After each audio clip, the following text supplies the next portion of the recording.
And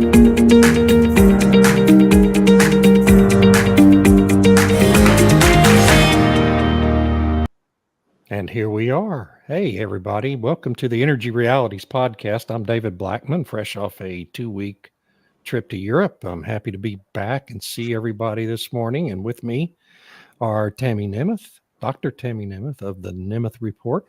How are you today, Tammy? I'm doing great, David. Glad to have you back. Hope you had a great time. Yes, and you're in a very dark city right now in near Vancouver, right? That's right. Just a Yeah. little bit early. Okay. You're traveling incognito, I assume, to stay out of Justin Trudeau's radar. Absolutely. Okay, good.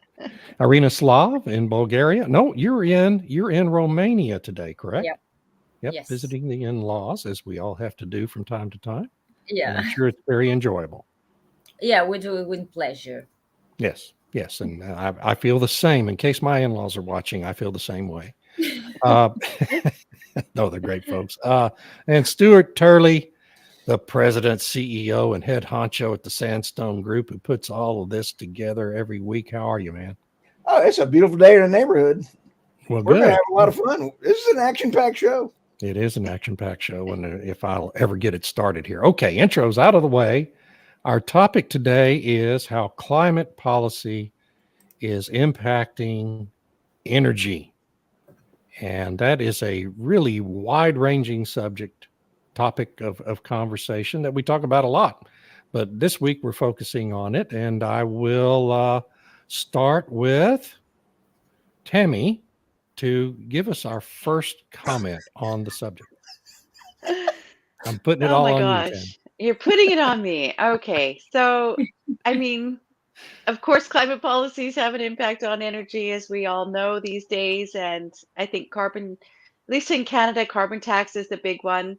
In the United States, of course, there's the Inflation Reduction Act. And I think you circulated yesterday that that tweet of, or sorry, X, whatever they call it now. Yeah, whatever they're calling them. And whatever it is, of Joe Biden saying we shouldn't have called it the Inflation Reduction Act because it's really my Climate Act, and we need a different name, which I thought Right. was It should super be called funny. the Massive Environmental Boondoggle Act. Right, and how to funnel money to your environmental friends. Yeah. And I think one of the most devastating aspects of the climate policies have been what it does to the pocketbooks of people. And because it not only makes it difficult for you to get around, it makes everything more expensive, everything. Because all these subsidies that are being handed out, that's taxpayer money.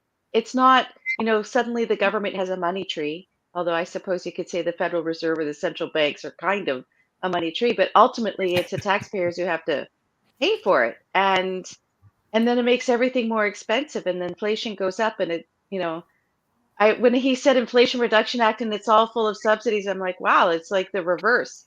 It's exactly What the it means, reverse.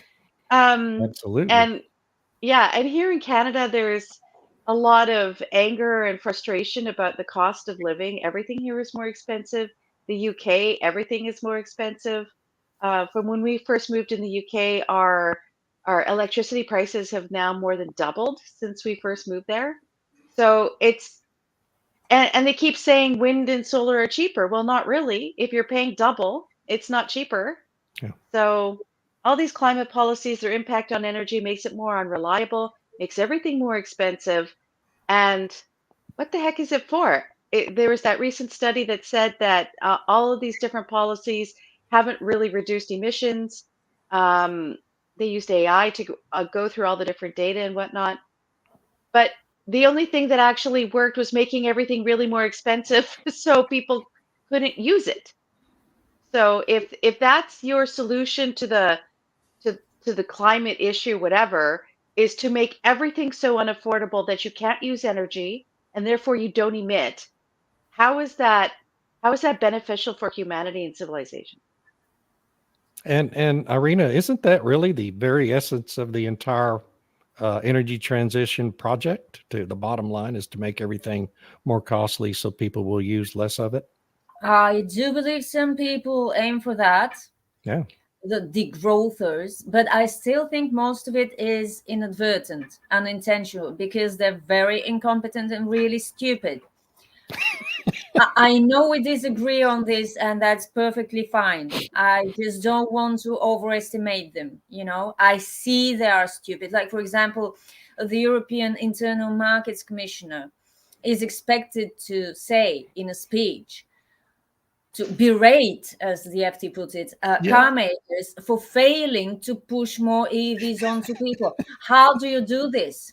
We can't keep our targets if you don't sell more EVs. How are they supposed to sell these EVs if people don't want to buy them? This Exactly. is not evil. Yeah. This is stupid. This is outrageously stupid. And I think this is the biggest problem, because we have a lot of people thinking that wind and solar are indeed cheaper. Not right now, but in 20 years they will be cheaper. How exactly this will happen, we don't know. But it will probably be through what Tammy said, by making energy so expensive that people start watching their consumption and consuming less, because this is the only viable way to make this work, if people start consuming less energy. But again, as Tammy said, how is this going to be good for humanity, for civilization, for regular people, and for the people calling the shots ultimately? Because they will have a lot of angry voters on their hands. I keep harping on about this because they seem to have forgotten that these countries where they're trying to do it are still sort of democracies. Well, they're not really. They're totalitarian states, which we are now seeing both in Europe and in North America.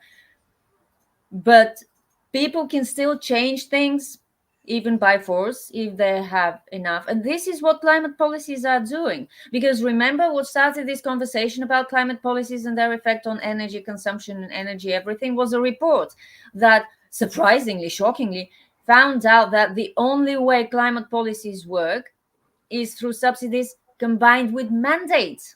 Right. Yeah. The subsidies on their own cannot do it. Yeah. You need subsidies and forcing people to do this thing or another thing for them You to need the work. carrot and the Because stick. Yeah. It's And the they get carrot expensive. and and the the stick. stick at the same time. Yeah. Yeah. It's Yeah. amazing. Yeah. And they think that it will work over the long term. Yeah. It could work short term, but over the long term, really?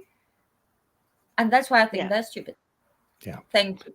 So, Stu, I'm going to turn it over to you to answer the burning question. Are these people ill-intentioned, or are they merely stupid and incompetent? Because those are the only two choices. We can have both. And we can have some of both, yes. Stu, are you there? Can you hear us?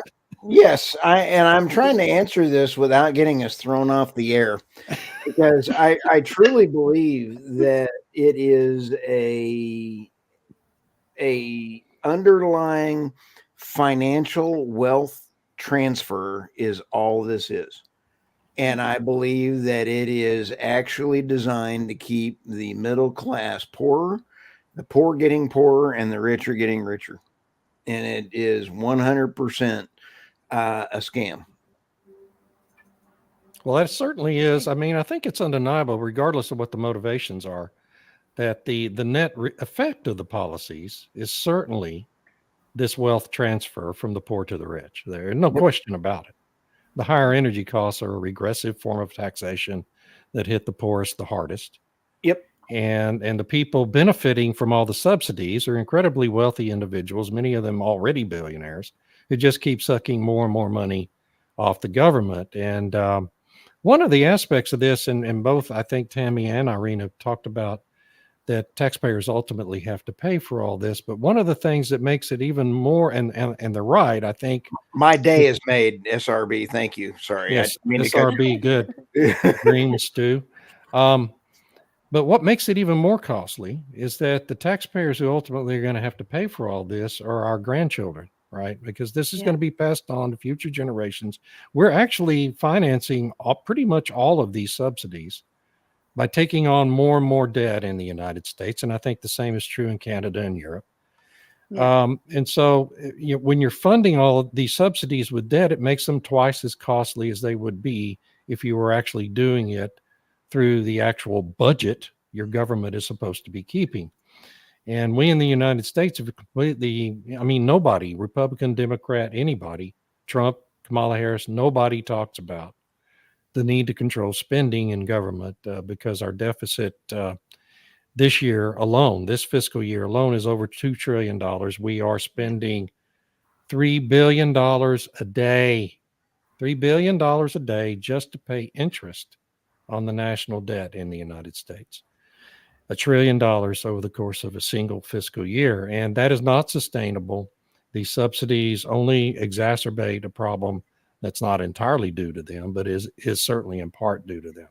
So, I mean, it's really twice as costly as it would otherwise be because we're funding it all with debt. And that's a point that tends to get lost in these conversations because the politicians don't want to talk about it. Well, they don't in the corruption. And the video that I found is an Australian wind farm. Bailiff is on fire this morning. Bailey Midkiff, yeah, he's Lord Bailey. Lord Bailey.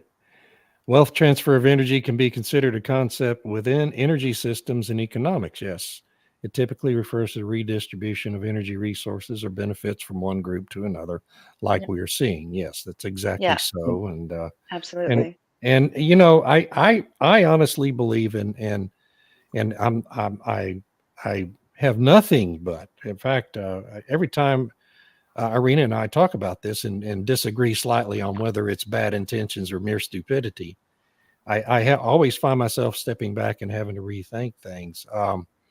You know, but I believe this is a feature and not a glitch of the energy transition program. It's a feature to exert intentional increasing control over populations who become increasingly dependent on the government for everything in their lives and increasingly unable to afford to pay their own bills. That's different. I'm all in agreement about the control and centralization of all forms of control by the government over the population. Where I disagree is that it's intentional in as much as you know, if you intentionally make more people poor than you make rich, there will be fewer consumers for whatever the rich guys are providing, because it's all a business. You know, you need consumers. Apple would go broke if people stop buying iPhones for whatever reason. You know, this sort of thing. So this is why I think there's a lot of stupidity involved. I'm not rejecting the idea of ill intentions entirely. You know, I think we can have both. And I think we have a lot of stupidity because it's like the US debt. Do they really think this could be sustained over a longer term? Apparently they do, because they think the Some of them status certainly do, yes. could continue uninterrupted forever, or at least until they retire or you know, die on the job. And we know that this is not the case. Everything ends. There's no such thing as a permanent status quo. But they're so complacent, they're so certain that nothing could seriously challenge them, that they just keep going, and people are supposed to swallow it, which is stupid. It's very stupid and a dangerous assumption. And I think you and I only disagree in slightly. Yeah, I just think there's more corrupt people than stupid people. I think you think there's more stupid people than corrupt people. Maybe it's just a matter of degree. Well, you can be stupid and corrupt at the same time. So same time, exactly. Yeah. Alexandria Ocasio-Cortez is the prime example of that in the United States. Anyway, Tammy, go ahead.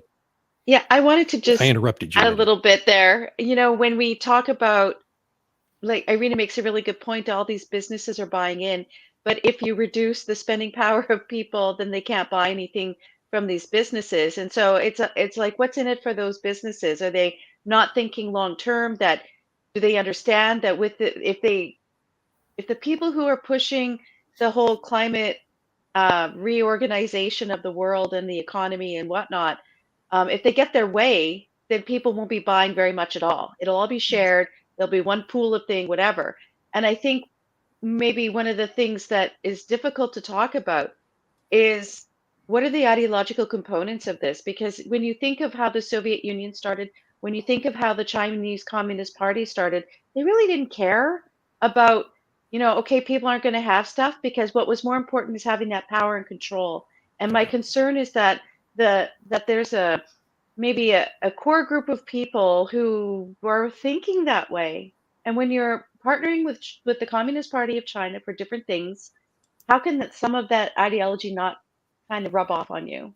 And so my concern is that a lot of what's being proposed here is actually, we talk about totalitarianism and authoritarianism, but where is that root? That root is in some form of government control that could be considered communist or whatever. And people are like, oh, communism, that's so done. Is it? No, I it's mean, not. is it? The Chinese Communist Party is one of the largest countries in the world, asserting its fingers in everything. And like Canada put 1,000 or whatever percent tariff on EVs to make it so that we won't import them. So, but China controls the supply chain for everything else if they want to do domestic EV production. And like Irina had her article today where, or the quotes from the guy talking about how everybody needs to get on board and why aren't you doing more? And, when I was reading Alexander Solzhenitsyn and when they were talking about why aren't you doing more for the trains and why are you being such a wrecker? What are the car manufacturers now the wreckers? I mean, it's Right. just, oh, They're Yeah, not doing their bit. right. they're not doing their bit. Step it up. And the UK is, one of my articles is that they're rationing. The car dealers are Yep. rationing the internal combustion engine because they've been given these percentage targets, and it's not even a target. It's like you must sell this percent of EVs, and it's like, okay, well, how does that work?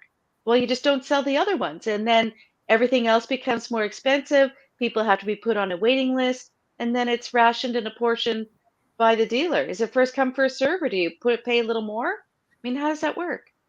Well, I think that's a great example of what Irina points to as she talks about the stupidity of these people, right? Because the people making all these policies like that mandate on car dealers simply don't appear to understand that corporations are in business solely to make profits for their investors. They are not. They seem to think these car dealers and these corporations are some sort of social program that can just go on willy-nilly doing whatever the government mandates without making a profit to stay in business. There seems to be a complete lack of understanding of that part of the capitalist system, right? Right, we're Yeah, but shareholders. Yeah. we see Irene. the same thing from car makers, because for years they thought that subsidies will keep them going. Yeah. Subsidies will take care of all the problems around EVs, and people will buy them. How do you explain this from the CEOs and the senior management of huge car making companies? They thought subsidies will take care of everything. Well, guess what? The money for the subsidies ran out. You're selling your EVs at a loss. How long can you keep doing this? Did you not think this could happen? It's actually scary, this Yeah. degree of lack of awareness, lack of forward thinking. And this is from people in really high places, people with a lot of decision making power. How could this happen? I have no idea, but it's obviously happening. And now we have the CEO of Yara calling on governments for more subsidies for green Of course. hydrogen. Okay, you'll Yeah. get them. How long do you think you'll get them for? Yeah. Forever? Nope. No. And What that's are you all going to do always the after answer, right? That's always the answer from these green energy companies like Orsted. Every time Orsted has a problem, Yeah, right, with profitability Not or just Orsted, yeah. the economics of some project, their knee-jerk response is always to ask either the U.S., UK, Yeah. German governments for more subsidies. We have to And have they more give them. subsidies or this is not sustainable. Well, if you have to have more subsidies for it, it clearly is not sustainable, period. No. Yeah. Yeah. Bulgaria's caretaker energy minister Vladimir Molinov met with Germany's economic climate action minister. Climate action minister. That should be a warning right there. Robert Habeck in Thessalonica, Greece, that quote, we will expand our partnership in the areas of hydrogen technology, renewable, green transition, energy corridors, and supply diversification and others. Holy smokes, Batman. David, this is just about as bad or as dumb as the new hydrogen train I sent you the note on In for San the Bernardino, California. Holy smokes. Holy cow. How many billions of dollars have they wasted on an electric train? An electric train from coal that they can't even make go choo-choo, and they want to put a hydrogen train going down the road, going, they're gonna what, a Hindenburg train? That ain't gonna happen. Well, I mean, they'll put it on that 1 9 mile route, right? It's just isolated to this It's one a 9 mile route. huge- Yeah. Yeah. And it's just all it is an enormously wasteful virtue signal by these politicians who want to be able to run for reelection and say, look at all the green stuff we're doing here in San Bernardino, California. Yeah. And nobody's going to ride the damn train. Nobody rides any of these commuter trains in any of these cities because people are used to traveling by certain means. And it's one of the things I want to talk about when we talk about the energy things I observed on my trip here in a few minutes. Because people in America and in all parts of the country are used to being in cars. Okay. It's with very few exceptions, like Manhattan Island, New York City. People really, use the mass forms of transport there.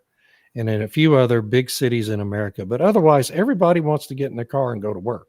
That's how you live. It's how we become used to living.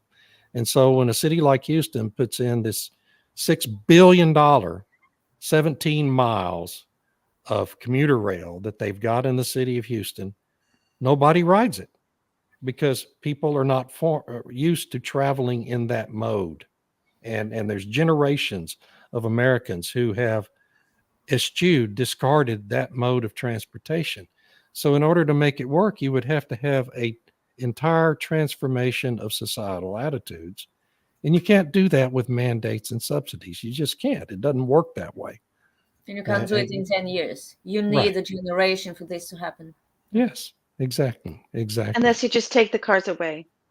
So, if you have which is the next logical step, by the way. right. Yeah. Like, which is why, with the EVs, they can't sell them because they're too expensive. You can't charge them or everything else because you're not supposed to have that vehicle. You're supposed to be jumping on the transit, riding your bike, walking if you can.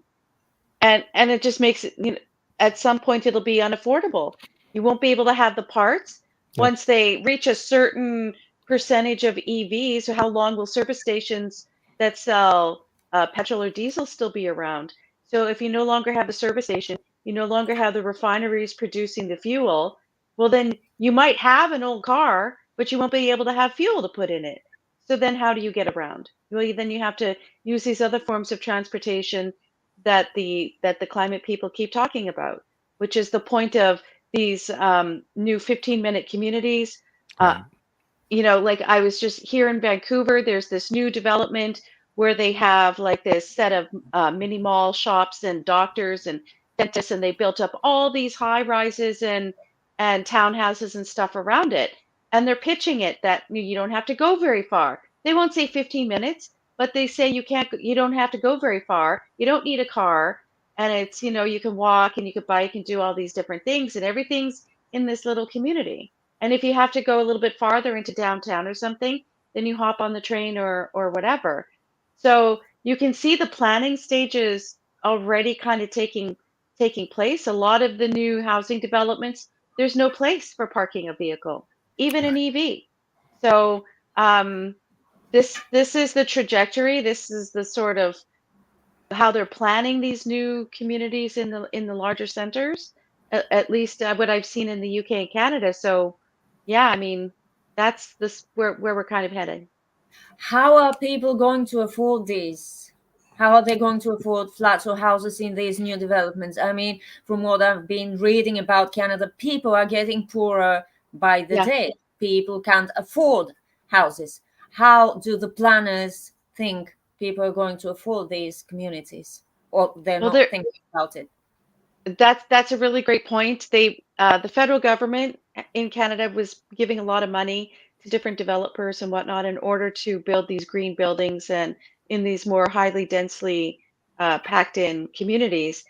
And one of these subsidized places, I think I forget how much it was, but you barely had any space at all. It was something like 400 square feet, and it was something like $500,000. And that was supposed to be affordable housing. So, right? It's Well, it Vancouver, is. that's affordable. But who's affording that? Nobody's Well, affording like that. California is about to roll out. That was at the $150,000 that they're giving a free loan that they don't have to pay back to illegal migrants. Yeah. Um, Yeah.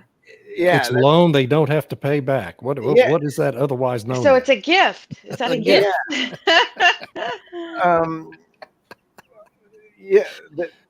Never mind. No, you're Yeah. right. No, I it's just just want to say none of one it thing makes about any sense. women though, because you know, as a woman, if I have a vehicle, then I don't have to be afraid when I go out if it's late at night or I have to if I'm working a late shift or something and I need to get home, I don't have to worry about someone attacking me on the street because I'm in my own car. But when you have public transit, a lot of the issues they're finding in the cities is that after dark, it's dangerous. It's dangerous for women and children to be traveling around in public transit, at least in North America, if you're taking the bus or the light rail or whatever. And even when we lived in Germany, there were some sketchy people out, after 8 or 9 o'clock at night. And if you want to go home from a concert or something like that. And for women, actually, the automobile has been a great way to feel more safe and protected. Yep. Western Europe used to be very safe when It did. Eastern Europe used to be very unsafe. Right. Yeah. Yeah, but that's Strange how changed. things turn. Yeah. Yeah. We're saving the climate, but making people unsafe. And I have been in too many situations where I've had to step in, and anytime there are innocent people around me, I will step forward. I will not put up with anyone being abused around me, period. And unfortunately, there's not enough men out there Right. that won't do that. Yeah, you And see I those know, videos all the time of people just walking by or and Well, in the UK, you couldn't. There's just you have no weapons, and the bad people have weapons, and there's gangs roaming around. Yeah.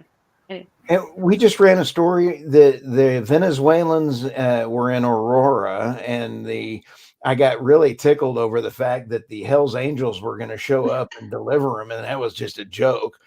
But then now, David, I don't know if you saw, but the Venezuelan gangs are rolling around the Permian Basin stealing Yeah. oil field equipment. yeah.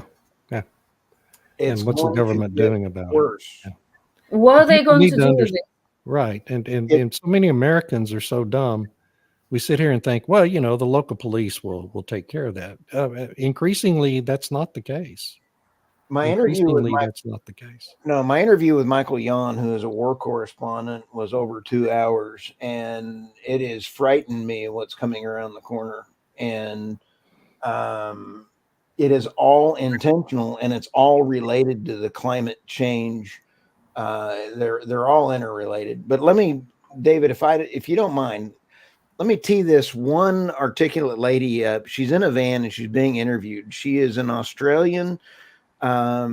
She worked for an Australian governor, senator, and in the first part of the video, she talks about the money grab and how bad it is that the theft of the land, the lease for an average windmill is about $12,000 per year that they pay to lease this out. So it's about getting that lease signed. So for every windmill that there'll be $12,000 signed. What that $12,000 buys them is that if it burns up and blows up, that the farmer has the responsibility to pay for the damages for the other farms around it, or to take the equipment out if it's destroyed or destroyed in the land. $680,000 is what the money is. The subsidies are paid in Australia. So the subsidy is 680,000 busted up to the politicians, busted up to the energy company, and the farmer is stuck holding the bill. That's the frightening part as far as where all this is. It's not only a land grab, as somebody had mentioned, but it's about the physics that matter on this. And I'm going to drop this in here if this is okay, David. Still in Fremantle, who do we have here? Alex Nicol. Alex, now you used to work for the federal government. I did, yeah, for 7 years. Doing what? I was policy advisor for a Liberal Party senator. Okay. And you were saying about you working with the windmills? Yeah, so the area that I was working in was renewable energy. And basically, it was my job to uncover a lot of the stuff that was going on with the Renewable Energy Act, which was put in 2002 under the Howard government. So that was the Liberal Party put the act in place, and I was looking at the mess that it had created. And what a lot of people don't understand is that the Renewable Energy Act creates a subsidy environment where if you build wind turbines, you're paid between $600,000 and $900,000 per turbine per year as a subsidy alone. Well, if it's on your property. No. So what happens is the wind company comes in and leases, they pay a lease to the farmer to build the wind turbines, and that in effect makes sure that the farmer is still liable for the turbine. Okay. And they pay a lease of $12,000 a year, usually, and the company gets paid between $600,000 and $900,000 per turbine per year. So they pay $12,000 to the farmer, but they get $600,000 Exactly. per turbine. Yeah. Which is a big incentive to put in turbines. Yeah, and the landowner takes the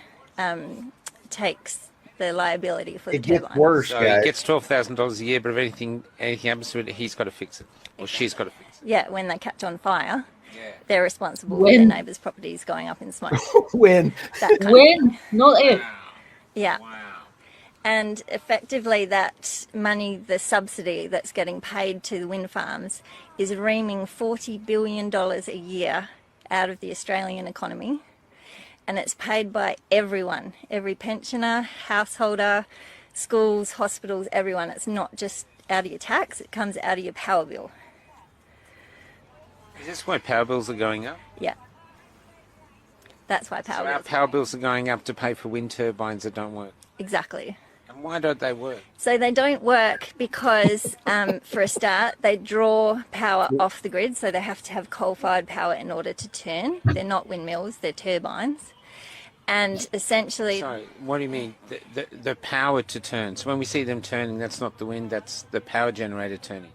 essentially, they have to draw power off the grid. So they have to draw coal-fired power off the grid in order to turn. And what happens when the wind picks up, they do actually start to create electricity of their own.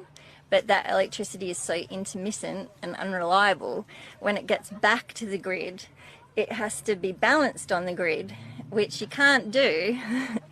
And like with your coal-fired power station, you can't ramp your coal-fired power stations up and down. So the coal-fired power station stays at the same level because it takes 24 to 48 hours for them to get up to heat anyway. And they just let off steam as the wind comes onto the grid.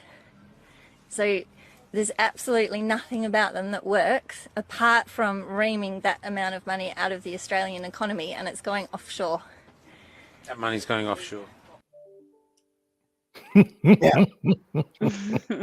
Wow. David, that picture that we just saw there at the end of it was AI. That I don't know why it's not staying there, but that I asked, can you create a street view of David Blackmon holding a sign? And this is what X's Grote thinks of you. I thought it was pretty good. I'm very happy about that. Yeah. Yes, that's good. You know, because That's in exactly grid, right. physics and fiscal. Although he's about 30 years younger than I am, but that's okay too. Yeah. In grids, fiscal responsibility and physics matter. No, well, they do. Wasn't that that was kind of an eye opener Yeah. for me, that she was a political assistant in a political senator's office for all those years. And it articulated that their turbines require electricity. That's why in Scotland, last year, they were burning so much diesel on local generators to keep those things turning. And I was Yeah. trying to figure out why, because they were burning diesel to keep them turning. Well, it's because they're turbines and they have to have the electrical to turn the system in order to do it. And this goes back to my theory that Tammy, I've still got all those articles I'm working on so I can write a retribution to those articles, because this is part of a bigger project. The more we go renewable, the more fossil fuels we use, period. Yeah. I have been proven right on this now. Oh, it's absolutely right. Yeah, we're having to pay to maintain two different power grids, one for virtue signaling and one to keep the lights on. Yep. And that's what we're doing everywhere. Well said. Yeah. So let's go to our articles for the week. Stu, who is first? I'm not sure who the first victim is, but let's take a look. Let's Nothing take up a my look. sleeve. Oh, We got you made me go first. Okay. You just first So, the whole episode here. so when Trudeau, the Prime Minister of Canada, Justin Trudeau, put this massive tariff on 100% tariff on Chinese EVs in order to match the United States, and what the first thing China did was cut off. They put an embargo on the import of canola, which is an oil seed. They call it rapeseed in Europe, and it's one of Canada's agricultural really big exports. But nobody out in the West supports Trudeau, so it's kind of like, did they not know that this Trudeau doesn't care about the farmers? He really doesn't. I don't think he even knows what a farm is. And so to slap a tariff on a product that he doesn't care about, how is that helpful? You Yeah, know, he doesn't care. why didn't he That's go fine. after, Yeah. I don't know, something in Quebec or Ontario? Then maybe he would have cared. But when it comes to grain farmers, he really doesn't care at all. But Maybe it's the interesting. China will respond. Yeah. So I that was interesting that this was, we're gonna slap this tariff, and then you end up with these trade wars and everything else. So this is another unintended consequence of the climate policies, that you want everything domestic, but you can't afford it, and then you don't want to import stuff, so you slap tariffs on, and then you get these trade wars and everything else, which makes me wonder, why are we part of the World Trade Organization when none of the countries follow it? They don't follow it.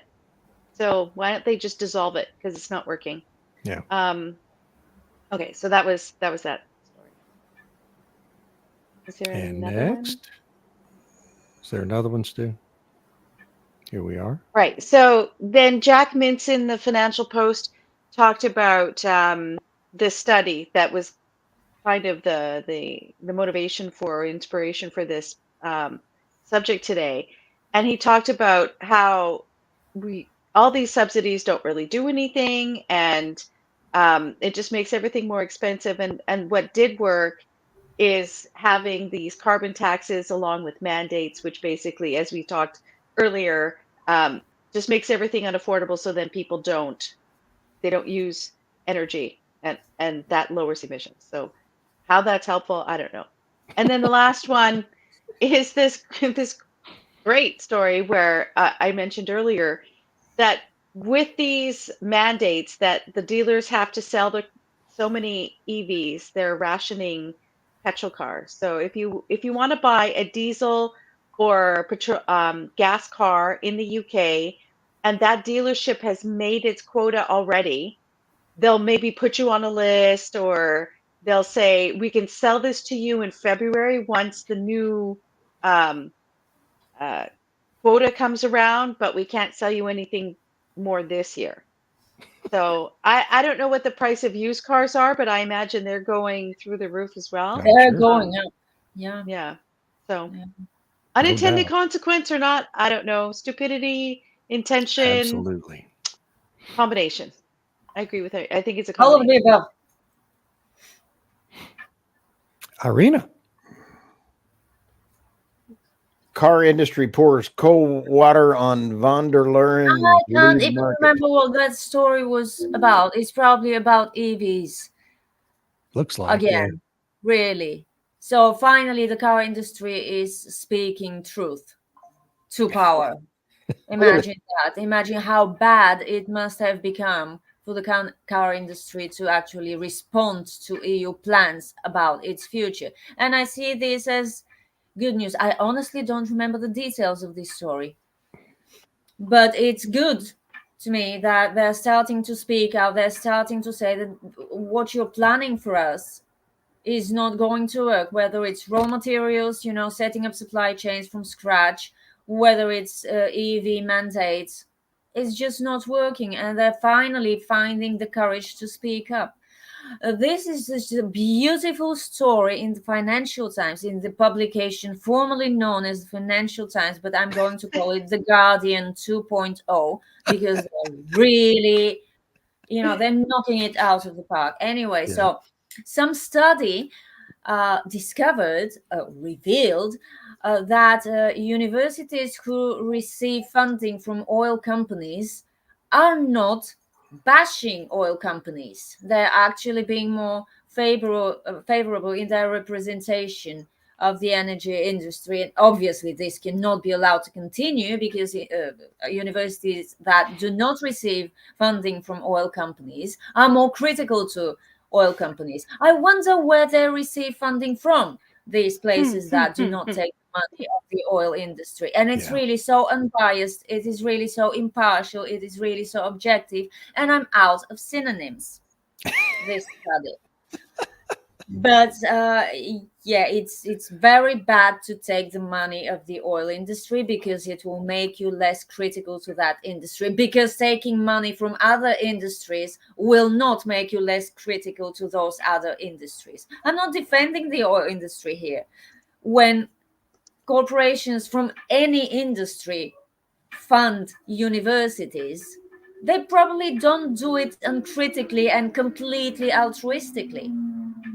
And if I'm the head of an oil company, I would not give my money to some place which will, teach kids that oil and gas are bad. Why Right. would I do that? At Well, the end, companies do it all the time here in the United States, but of course it's they hard to do. imagine. Yeah. Yeah. But I'm sure that sometimes these oil companies just donate money, first of all, to reduce their taxes, and second of all, to stimulate research in whatever direction it goes. Sure. It makes sense. Everyone's interested in actual research. Well, everyone with an ounce of sense and the money to support it. So are the students being trapped or taped like tape on a cat, so that the cat is sitting there and they get the tape on them and they have to do this? Because I got a video of a cat for you here. This is what the students are having to face now. Not sure if they're taking money or not. I need Right? somebody help, not just anybody help. I need someone help. That poor This- cat. This actually looks like a climate scientist who has been presented with some physical facts. You have to remove the facts to let the climate scientist move again. That's a good one. Climate scientist taped in the corner so he could steal more things. Oh, David, I this is love that one. Hybrid Okay, program. so do you have the one of the Madrid airport first? So what I want everyone to understand is on this trip we just took, Terry and I, my wife, we fly out of we're located near Fort Worth, so we flew out of Dallas Fort Worth Airport, which has just undergone a major renovation, much improved, and we land in Madrid, where we took a commuter flight over to Barcelona to get to Barcelona. This is the Madrid airport, Terminal 4, and it is a gleaming palace. It is absolutely spotless. It is brilliantly designed. It is one of the most convenient and well laid out airports I've ever traveled through I've been traveling regularly for 32 years. And it makes Dallas Fort Worth Airport look like a local dump, despite the major renovation DFW has been through. And Barcelona's airport was just as impressive. And I just wanted to show this to folks to try to convey an understanding of how, what a terrible state of disrepair and primitive nature of the United States infrastructure is compared to some of these cities in Europe. Now, I'm sure not every airport in Europe looks like this. I've been through others that don't look anything like this, but it's a kind of an embarrassment. I mean, DFW is one of the most modern airports we have in the United States. Fly into LaGuardia sometime in New York City or Miami, and it's like flying into a third world country compared to these things. So that was the first thing I wanted to show folks. And then that other one, Stu, the other photo was of this. This is at the Barcelona seaport, and I took it through the window of the ship I was on. This is a hybrid refueling ship that refueled the ship we were on at the Barcelona seaport. Now, Barcelona seaport has, at least they claim, has achieved a 90% reduction in emissions at their operation over the last 10 years. And they've done it with this kind of creative solution, hybrid technology, which I am all in favor of. I actually think hybrid makes all sorts of sense. And it was interesting for me anyway to see this applied to a big refueling ship at a major port in Europe, which I don't know, we may be using those at some of the ports in the United States too, but it was just a kind of a dichotomy. And being in Barcelona was really interesting. I unfortunately didn't take a lot of pictures of the transportation in the city. Do you want the video, David? No, that's in Lisbon. We'll go to that next. But in Barcelona, which is in Catalonia region of Spain, which is kind of like an American Indian tribe. It's a sort of almost self-governing region of Spain. And so they have a completely different program in terms of energy than Spain does. Flying into Madrid, you see wind developments all over the countryside, and I wasn't able to get pictures out of the plane of these things. There's just windmills everywhere in that part of the country. You fly into Barcelona, there's not a windmill to be seen. We traveled outside the city to, many miles outside the city, never saw a single windmill. So in Catalonia, they have a completely different program where energy is concerned. But their bus system's really interesting because it's this combination of hybrid buses, diesel buses, and electric buses that you see, on the streets of Barcelona. And, I don't know what they're paying for all that. How most of their electricity is generated, I don't know. But we did see several natural gas power stations in and around Barcelona. And that was just kind of interesting to me. But yeah, go to that video of the trolley. So this is Lisbon, the old city of Lisbon, and you see the tuk-tuk in the foreground with a electric trolley in the background. And that reminded me of the fact of what a lost opportunity we've had in the United States where electric trolley systems are concerned, because, I spent a lot of years living in Houston, and it is a fact that prior to the mid-1950s, the city of Houston had the second most extensive system of electric trolleys in the United States, second only to San Francisco.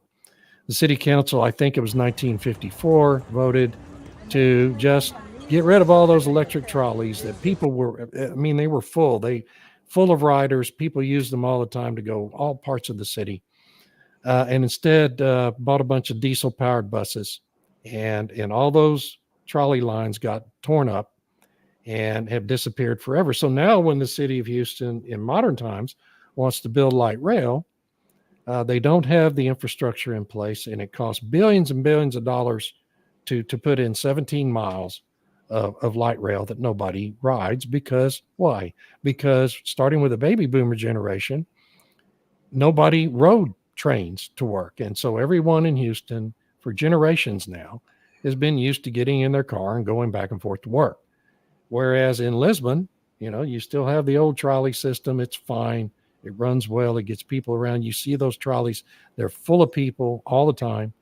It's just really, again, an interesting dichotomy that we saw. We visited Lisbon, Porto, Barcelona, spent a lot of time in Barcelona. It was just really interesting to see the differences in modes of transportation and the infrastructure being in so much better shape in these cities in Spain and Portugal anywhere way than it is in the United States. So that's my preachiness on transportation differences Where between was this Spain, at, David? Portugal, and the U.S. This is the southern coast of Spain, and I just happened to see this Coast Guard ship that I took a film of. But there's all the windmills in the background. You travel across the southern, and it was right before we got to Gibraltar, coming back from Portugal. And yeah, the whole countryside, the whole coastline looked just like this, Stu. Isn't it nuts? Yeah, I mean, there's just windmills everywhere. Some of them are gigantic too. I mean, they have to be 700-800 feet tall. They're really the hillsides and mountainsides are just covered up with them. So they've gone in big for wind in Spain, other than Catalonia, and it's not really working out for them. And they pay some of the highest utility bills on the European continent as a result, and just for the reasons the lady from Australia was talking about. So that's my little tutorial on on energy in Spain. Okay, so my articles, well, this one was, we've already talked about Joe Biden admitting that the Inflation Reduction Act wasn't about reducing inflation at all. In fact, it was really about inflation enhancing subsidies for green energy. And he, for whatever reason, just blurted out in a speech he made last week that we should have named it what he was. Well, the reason they didn't name it what it really was is because if they had done so, nobody would have voted for it, which is so classic of the American Congress, especially the Democrats. They give these bills names that are exactly the opposite of what the bill will do. And so immediately after the passage of that bill and the beginning of the implementation of it was when inflation really kicked off in the United States, tripling from the levels it was during the Trump administration. So that's what that bill was really all about. And then I love this one, higher power bills, the feature of the energy transition, not a glitch. This is about, of course, Gavin Newsom and his lunatic energy policies in the state of California. And now I've just momentarily forgotten what exact policy that one was about, but you could just point to damn near. This was about a forcing PG&E. The government is forcing PG&E to bury 10,000 miles of power lines in the northern part of the state as a forest fire prevention measure, when power lines cause maybe 2% of the wildfires in Northern California. In the United States and in Canada, of the forest fires that are causing all of the problems, of 7,000 fires, a forest fire guy that I talked to, 3 were started by natural causes. The rest of them were arson. Yeah, it's arson. And it's bad forest management in California. Yeah, bad forest management. They refuse to do controlled burns to get rid of all the tinderbox in those forests, like any responsible state would do. And so, they push the blame off to PG&E, force it to bury the power lines, and the costs are going to be passed on in utility bills, which is a regressive tax on the poorest in society. That's the essence of governance in California. Yeah. Wow. Okay. Let's take a look at this one. Will the UK dial down 2030 offshore wind goal? Probably not real sure. Every time I turn around, the UK has got more entertainment going on. I'll tell you, I'm having a lot of fun with X and generating cover images for stories. If anybody's not using it, you got to try it. It's a lot of fun. The other story here, Volkswagen can't continue before. This one was really pretty entertaining.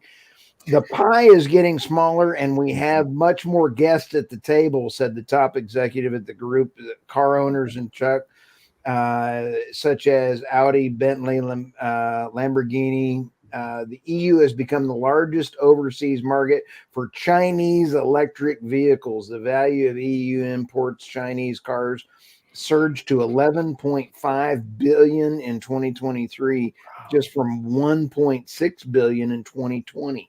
Holy smokes, Holy smokes. um, the deindustrialization, climate policies equals deindustrialization. And poor old Volkswagen is a victim of deindustrialization.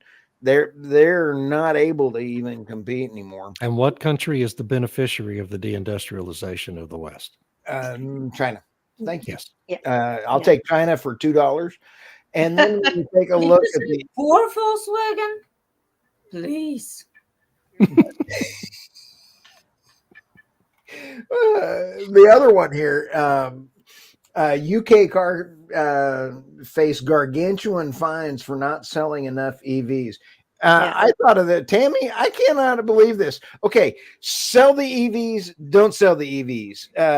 Don't produce oil, or if you do produce oil, we're going to windfall profit tax you. Holy Yeah. smoke! What's going Yeah. on over there? I don't know. Well, They're they have crazy. emission targets. Essentially, Yeah. it's the same development that Tammy talked about. Car makers have new emissions targets. They must stay within these targets. And to do that, to stay within the limits of their total fleet emissions, they need to sell 22% of their total sales for this year must be EVs. Yeah. They can't make Yeah. that target. So they face fines, and this is why they're delaying deliveries of petrol and diesel cars, Yeah. because they don't want to pay the fines. Of course, they The- wouldn't want to pay the Of fines. course. Yeah. The fine is 15,000 pounds. It's And bonkers. Wow, they're already losing 50,000 per car they sell. So let's take that dead cat that's on the side of the road, put a defibrillator on it, clear. Mark Althwaite nails it here. The ends justify the means, according to Yeah, labor. but the ends are idiotic too. Yes. Yeah. Okay. Yes. Yes. There we And go. who is famous for originating that saying, by the way? Karl A Marx. great guy. What, applying the No, it defibrillator? was Machiavelli. Oh, was it Machiavelli? Okay. All right. No, it wasn't. It wasn't. I think that's a I thought it was Karl Jesuit Marx. saying or something. The Jesuits. Did we? I just saw this here. Did anybody know what it cost to install a 3 megawatt wind turbine? David. And then Somebody answered that question. Yeah, Yeah, I answered that Well, that one. wasn't me. it was the Tammy. Nemeth report. That was me. Two- It depends, right? Right. With It's annual because of the maintenance. maintenance. See, here's where it gets really funny, because none of the reports, when I'm going through all these things, the way that 4 years is what the wind farm folks are now trying to get out of their warranty, and they're trying to re-put in new turbines every 4 years So they can using get a new round of subsidies. they get a new round Yeah. of subsidies. Yeah. And it's like, what a revolving money scheme this thing is. No wonder the cost per kilowatt. New Jersey is now catching up to New York, California, Germany, and the UK in deindustrialization methodology of increasing energy costs. It's unbelievable. Yep. So Yes. anyway, let me get rid of this one here. Thank you, Tammy. Well, I think that's a low folks, estimate, actually, because if you think of when you have to put the roads in, you have to do all these other things, and is that installation and the making of the wind turbine? I think there's a lot of different variables in there, and so therefore, I think that's a very conservative estimate for Yeah. what they cost. I would think so. I'll tell you what, this was a fun one. this was a lot of fun. This was, boy, we Very covered a lot of ground here, guys. And I really appreciate it. It's absolutely thrilling to be back and start my week this way. I really We missed appreciate it. you. And I missed y'all too. you. And I love the vacation to Europe. It's such a wonderful place, but I'm sure glad to be home. All right. And with Nice that, visiting. I think we're done, right? We will see you Yeah. guys next Thanks, week. everybody. Hey, Sweet. folks. Bye.